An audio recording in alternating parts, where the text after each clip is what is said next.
नमस्कार दोस्तों, आप सभी का मिशन कैंपस में स्वागत है। तो आप सब लोग कैसे हैं? उम्मीद करते हैं आप सब लोग बहुत बढ़िया होंगे, तैयारी चल रही होगी। तो आज हम डिस्कस करेंगे परसेंटेज का पार्ट 2। तो पार्ट 1 ऑलरेडी हमने करवा रखा है, नहीं देखा तो उसको जाके देख लीजिए ताकि बेसिक क्लियर हो जाए। तो चलिए क्लास को स्टार्ट करते हैं। तो आज का सेकंड पार्ट का पहला क्वेश्चन है परसेंटेज का। कह रहा विनोद अपनी मासिक आय का 30% भोजन पर खर्च करता है, ठीक है। शेष का 40% परिवहन पर खर्च करता है। इसके बाद शेष का 50% बचाता है। यदि उसकी मासिक आय जो है वो 15,000 रुपए हो तो वह प्रति माह कितने रुपए बचाता है? कितना मतलब वो पूछ रहा है, हर महीने कितना वो बचत करेगा, ठीक है। इनकम उसके पास कितनी है? 15,000 रुपया, ठीक है। 15,000 रुपये इनकम है। चलिए स्टार्ट करते हैं इसको। इसे 15,000 रुपये है भाई, ठीक है। ये भोजन पर खर्च करेगा इसी 15,000 रुपये में। जब खर्च करेगा बचाएगा कितना? वो 30 तो खर्च कर दे रहा है ना, और बचा कितना रहा है? 70%, मतलब 70 बटे में 100। क्लियर है। आगे क्या कह रहा है? शेष का 40% परिवहन पर। शेष का मतलब 40 यहाँ खर्च करा, बचा कितना उसके पास? 60 बटे में 100। फिर कह रहा है शेष का, इसके बाद शेष का 50% बचाता है। फिर 50 बचाता है, 50 खर्च करेगा ना, बटे में 100। अब कितना बचा रहा है वही आपसे पूछ रहा। बचाता है, मान लो ए बचाता है, ए मान लो बचाता है। तो यहाँ एक लगा लो, 3 4 5 6 जीरो, 6 जीरो काट दो, 6 जीरो कट जाएगा, 2 3 6 जीरो ना कट गया है, ठीक है। 15 सत्ते 105, अब गुणे में 6 5 6 30 बराबर ए है ही है, ठीक है। ए अब देखो 105 देंगे कितना होता है? 105 देंगे 315, एक जीरो ऑलरेडी है ना। ए बराबर मतलब बचाया कितना प्रति माह? 3150 रुपया। तो हम समझते हैं कि आप समझ पाए होंगे बात को। तो 3150 कहां दिख रहा है? D is the right answer, ठीक है। बहुत बढ़िया क्वेश्चन था ये। तो अगला क्वेश्चन 2 नंबर कह रहा है एक व्यक्ति अपनी आय का 5% निर्धन कोष में दान करता है। शेष आय का 20% बचत बैंक में जमा करता है। अंत में उसके पास 1919 रुपए बच जाते हैं। उसकी आय कितनी है? इनकम कितनी है? ठीक है। आपसे क्या पूछ रहा है? इनकम। पहले सवाल में आपसे बचत पूछ रहा था, यहाँ पे इनकम पूछ रहा है। इनकम मान लेते हमारे पास ये थी, ठीक है। अब 5% निर्धन में जमा कर रहा है तो बचाया कितना हो भाई? 95 बचाया ना, अब बटे में 100। अब फिर क्या कर रहा है? शेष आय का 20% बैंक में जमा कर रहा है, ठीक है। बचत बैंक में जमा करता है, ठीक है। तो उसके बाद फिर बचा कितना? बचा फिर 80 बटे में 100। क्लियर है। तो उसके पास अंत में कितने बच जा रहे हैं पैसा? 1919 रुपए, ठीक है। 1919, ठीक। तो काट लीजिए, 20 चौक 80, 20 पंचे 100, 4 25 से, ठीक है। फिर 4 25 है ना, 5 19 से, ठीक है। फिर कट जाएगा और उसके 19 से करना 19, फिर 19 से करना 19। ए बराबर क्या हो जाएगा? ए का 1 में से गुणा करेंगे, ए वही आएगा, ठीक है। अब 25 में 101 से गुणा करेंगे, 25 गुणे में 101। इस तरह लिख सकते हैं इसको। 25 से करना 25, 25 से करना में 0, लेकिन कैरी तो 2 लगेगा ना, ये हो गया। फिर 25 से करना 25, इस तरह कह सकते हैं कि 2525 रुपए। तो कहां दिख रहा है? 2525 रुपए। सी इज द राइट आंसर, ठीक है। तो अगला क्वेश्चन कह रहा है अजय अपनी मासिक वेतन का 30% शिक्षा पर व्यय करता है, ठीक है। और शेष का 50% वह भोजन पर तथा परिवहन पर व्यय करता है। मतलब एक साथ 2 चीज कर रहा है, ठीक है। इसके बाद शेष में से 1000 रुपए मकान का किराया भी देता है। तो अंत में उसके पास 1800 रुपए बच भी जा रहे हैं। तो अजय का मासिक वेतन कितना है? वेतन में पता नहीं, मान लेते भाई ना इसको। ये जब 30% शिक्षा पर खर्च कर रहा है, बचाया कितना होगा? 70 बचाया, 70 बटे में 100। उसके बाद क्या कर रहा है? शेष का 50% भोजन और परिवहन पर व्यय कर रहा है। बचाया कितना भाई? 50 खर्च कर रहा है, 50 भी बचाएगा, कोई शक? ठीक है। उसके बाद क्या कह रहा है कि 1000 रुपए मकान के किराए पर भी दे रहा है, ठीक है। जब खर्च कर रहा है 1000 रुपया तो बचाएगा, मतलब जो खर्च होता है उसको यहाँ पे पहले से ही घटा लिया जाता है, ठीक है। ठीक। और उसके बाद अब बचत उसके पास कितना हो रहा है 1800 रुपये, ठीक है। तो इसको 75 कर लो या तो ही काट लो पहले, कोई दिक्कत नहीं है, काट लो, 0 खत्म हो जाएगा, ये 5 20 से भी कट जाएगा, ठीक है। 1000 ट्रांसफर उधर कर दीजिए, कितना हो जाएगा 7ay20 हो जाएगा, ठीक है। ये बराबर जाके हो जाएगा उधर 1800 है, उधर जाके 1000 जुड़ेगा 2800 हो जाएगा, ठीक। इसको काटिए 7 4 28, डबल 0 उतरेगा ना। फिर ए बराबर क्या हो जाएगा 4 दूना भाई 20 गुणे 4 हो जाएगा ना, 20 गुणे 4 हो जाएगा बराबर 2 4 8, ठीक है। इस तरह से हम बता सकते हैं कि कितना वो अजय का मासिक वेतन था, अजय का मासिक वेतन था, ठीक है। ये माने थे ना, तो इस तरह हम कह सकते हैं इसको कि 8000, B is the right answer, ठीक। तो अगला क्वेश्चन कह रहा है एक चुनाव में 2 उम्मीदवार थे, मतलब 2 लोग लड़े आपस में, ठीक है। जीतने वाले उम्मीदवार डबल बार हो गया, वार को कुल मतों का 65% मत प्राप्त हुआ, ठीक है, और वह 900 मतों से जीत गया। मतदाता सूची में कुल कितने मतदाता थे, ठीक है। भाई जीतने वाला उम्मीदवार जो है कुल मतों का, जीतने वाले उम्मीदवार को कुल मतों का 65% मिला, तो हारने वाला भी पाया होगा कुछ ना, कितना पाया है भाई, एक तरफ लिख लीजिए जीतने वाला, ऐसे जीतने वाला, जीतने और हारने ऐसे लिख लो, ठीक है। तो जीतने वाला भाई कितने परसेंटेज जीत रहा है 65 से, तो हारने वाला पक्का पाया होगा 35, क्योंकि परसेंटेज तो कुल मिलाकर 100 ही होता है, ठीक है। इन दोनों में अंतर कितना हुआ, अंतर तो यही बता रहा है ना, इतने मतों से जीत गया, हार गया, पास हो गया, फेल हो गया, आगे है, पीछे है, ऊपर है, नीचे, सब क्या सिद्ध करता है, सब अंतर बताता है, क्लियर है। तो यहाँ पे 65 और 35 का अंतर कितना आएगा, 65 और 35 का अंतर देखो 0 और फिर यहाँ पे 30, क्लियर है। ये 30 बराबर किसका वैल्यू दिया है, ये इतने मतों से ना, ये अंतर बता रहा है। तो आपसे पूछ रहा है कुल कितने मतदाता थे, मतलब कुल मतलब 100 बराबर बता दीजिए, 900 बटे में 30 गुणे में 100, 30 किया 90, क्लियर है। इस तरह से हो जाएगा हमारा 3, ठीक है। तो कहां पर दिख रहा है, B is the right answer, ठीक है।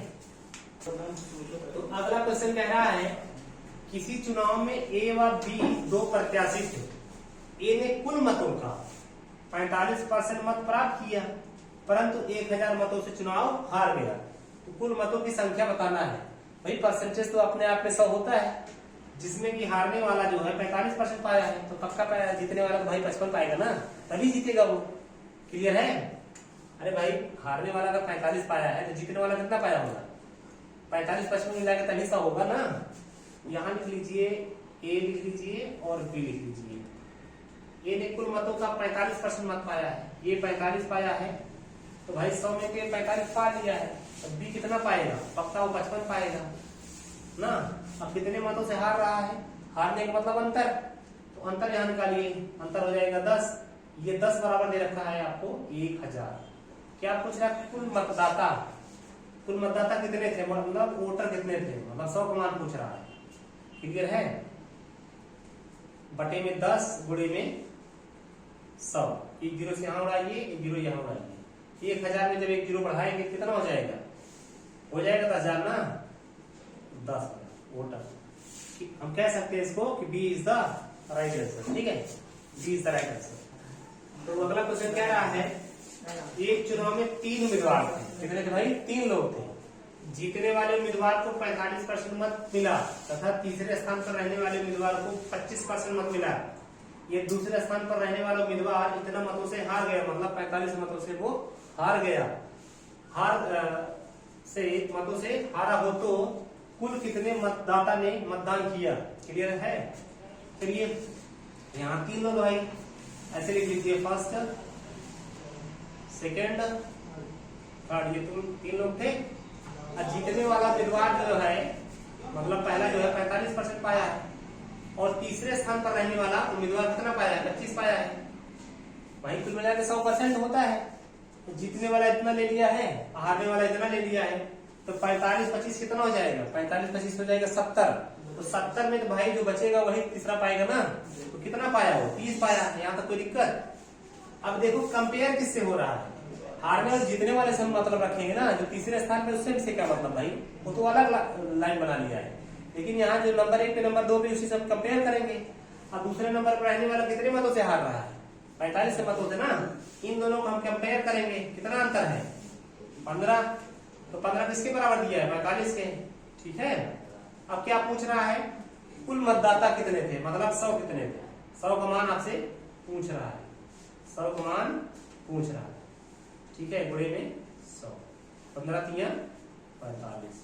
300 के आगे डबल जीरो बढ़ाओ, ये हो जाएगा 30,000। इस तरह हम कह सकते हैं इसको, D is the right answer. उम्मीद करते हैं समझ पाए मेरी बात को पूरी तरह से। तो अगला क्वेश्चन कह रहा है, एक चुनाव में 20% मत अवैध घोषित हो गए, मतलब खराब कर दिया गया, खराब हो गया। करीम और रावत 2 उम्मीदवार थे। रावत वैध मतों का 40% मत प्राप्त किया। ठीक है। उसके बाद कह रहा है 1600 मतों से वो हार भी गया। तो कुल कितने मतदाता थे, ये आपसे टोटल पूछ रहा है। ठीक है। तो भाई 20% मत अवैध घोषित हो रहा है। कुल मिला के पहले था कितना? 100% था। तो 20 अवैध हो गया तो बचा कितना? 80 बचा। ठीक है। इस 80 का रावत और कौन है? करीम और रावत है। ठीक है। तो रावत वैध मतों का ये, अब वैध मत ये हो गया 80। इसका 40% निकालिए 80 का। 80 का 40% जब निकालेंगे, ऐसे निकालेंगे ना इसको। ठीक है। ये डबल जीरो कट जाएगा, 32 आ जाएगा यहाँ पे। ठीक है। अब फिर उसके बाद क्या कह रहा है भाई, जब ये इतना प्राप्त किए 40%, तो रावत कितना प्राप्त करेगा? नहीं, रावत ही कर रहा है क्या? रावत वैध मतों का ना। तो करीब कितना करेगा?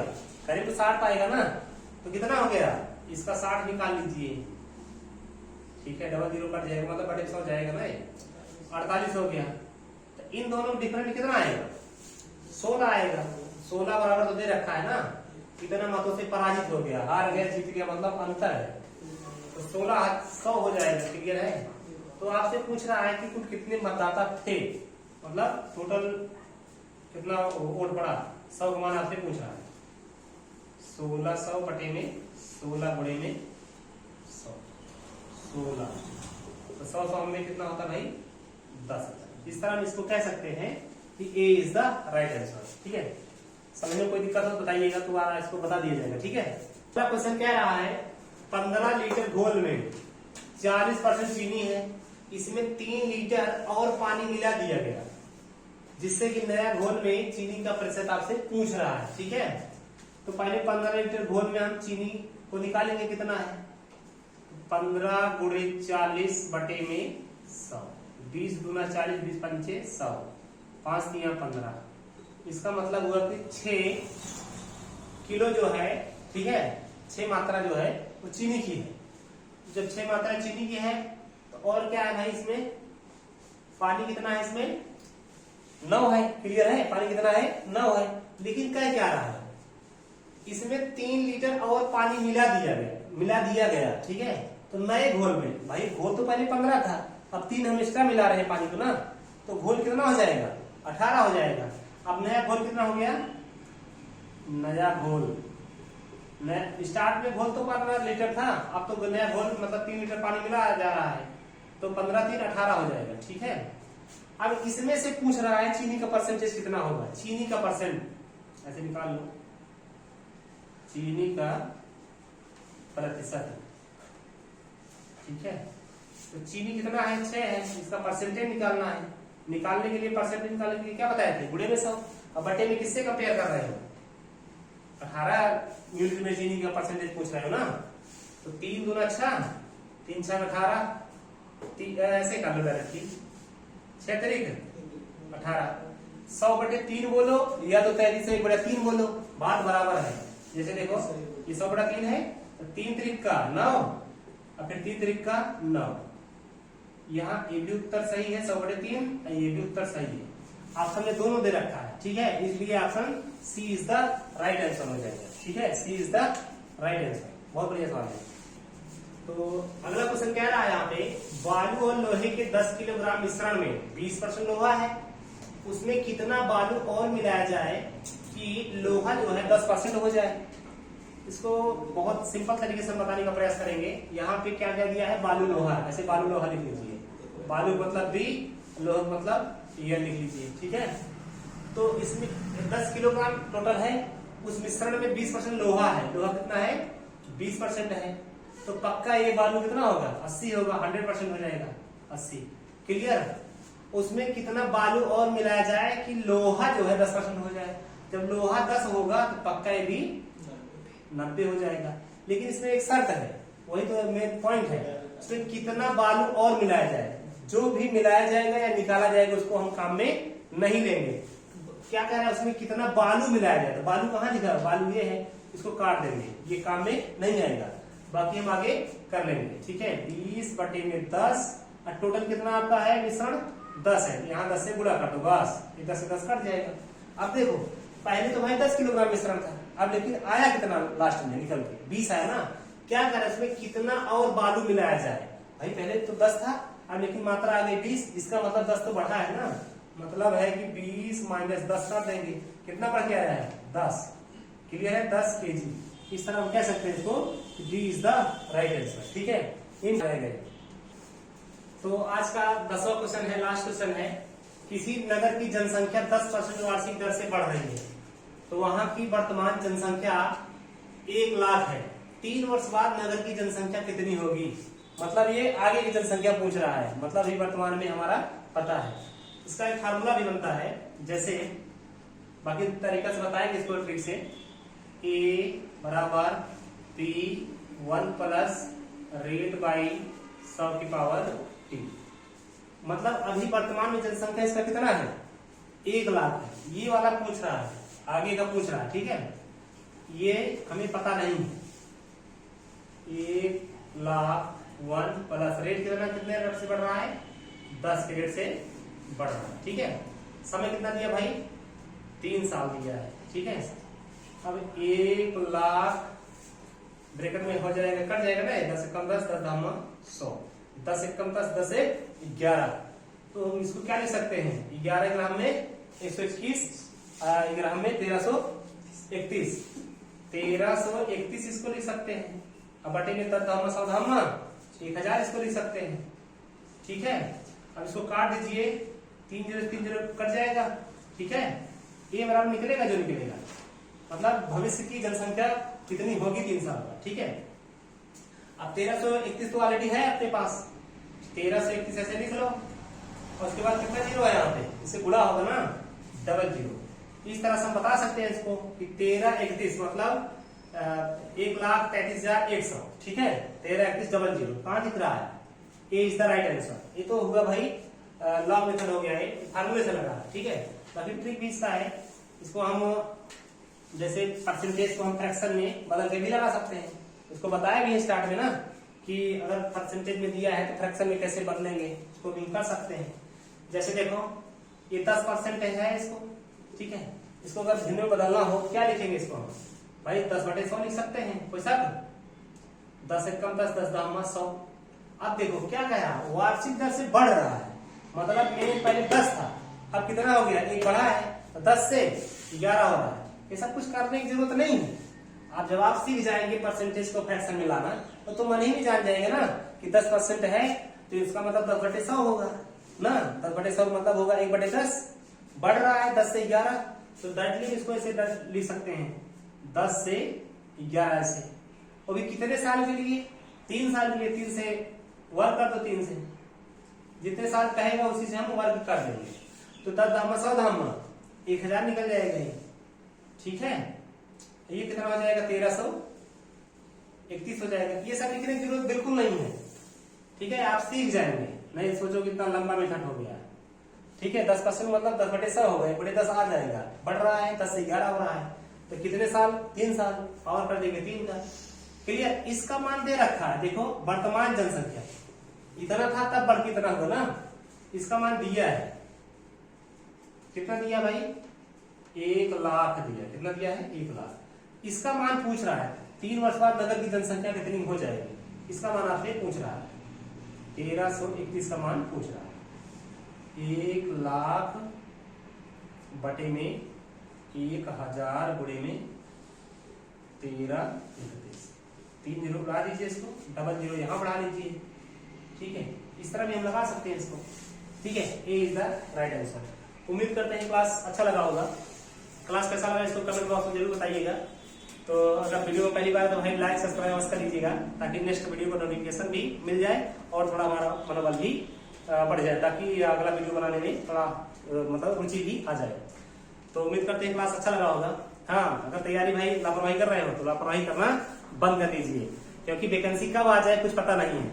अभी भाई मोटिवेशन देने में भी अच्छा नहीं लग रहा है, क्योंकि सरकार क्या थोड़ा ढीला रवैया अपना रखी है। अगर वैकेंसी आती है तो मोटिवेशन देने में भी अच्छा लगता है, क्यों? तब भाई पढ़ने में मन लगता है, पढ़ाने में भी थोड़ा और अच्छा लगता है। लेकिन ये भूलना नहीं है, आपको अगर नौकरी पाना है तो आप ऑलरेडी पहले से ही लगे रहे तैयारी में। नहीं पता लगा कि जब वैकेंसी आ जाए फिर उसके बाद आप इधर उधर भागना शुरू करें, कहाँ पढ़े, कौन सी बुक लें, फिर क्या होगा? 2 महीने के अंदर वाली आप पन्ना ही पलटते रह जाएंगे, और उसके बाद फिर फॉर्म का डेट आ जाएगा, भर देंगे, 2 महीने बाद पता लगा एग्जाम हो रहा है। उसके बाद फिर आप तैयारी भी नहीं है, और ये सोचेंगे अब क्या करें भाई, अब क्या, अब तो निकल जाएगा मौका। वास्तव निकल जाएगा मौका फिर से हाथ से। अगर आपको सफल होना है तो ऑलरेडी अभी से ही लग जाइए। ये मत सोचिए कि वैकेंसी कब आएगी। हाँ, ये निश्चित है, वैकेंसी तो आना ही आना है, सरकार की मजबूरी है, मतलब वैकेंसी तो देगी ना। अगर नहीं देगी वैकेंसी तो भाई सब काम कैसे चलेगा? जितने भी ऑफिस है, जितने भी मतलब सिस्टम है, वो कैसे चलेगा?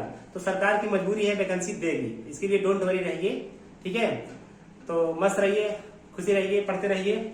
इसी के साथ जय हिंद, जय भारत।